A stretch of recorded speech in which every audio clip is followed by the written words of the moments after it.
Sen aspın söylesin Türkmen güzeli, sen şanına düzürün men qarali. Gelikimiz bileşek gideli, gidebilmen sen bolmasan yanımda. Sen aspın söylesin Türkmen güzeli, sen şanına düzürün men qarali. Akşamlarına bileşek gideli, gidebilmen sen bolmasan yanımda. Gel gel yarım, söyle dildarım, teşne kalbim kanır ezir yarım. Gel gel yarım, söyle dildarım, teşne kalbim kanır ezir yarım.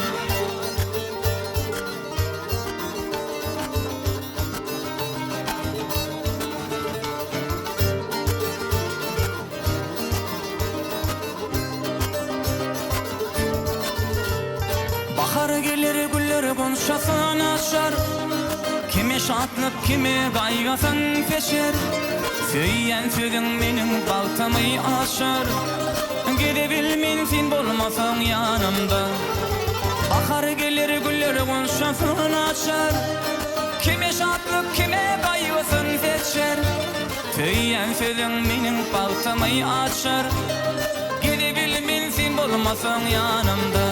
Gel gel yarım, söyle dildarım, teşne kalbim kanır ezir yarım.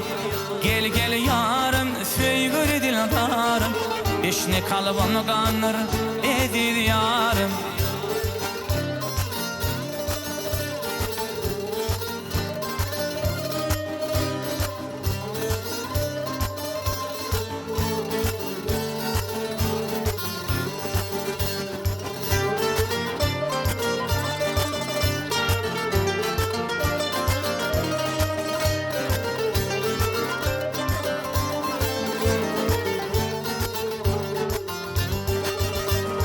Gözüllerin sensin şahan perisi, beyhuş eder gözül gıylan birisi. Yoktur aşık olanın şerefi, gidebilmen sen bolmasan yanımda. Gözüllerin sensin şahan perisi, beyhuş eder gözül gıylan birisi. Yoktur aşık olanın şerefi, gidebilmen sen bolmasan yanımda. Gel gel yarım, söyle dildarım, teşne kalbim kanır ezir yarım. Gel gel yarım, söyle dildarım, teşne kalbim kanır ezir yarım.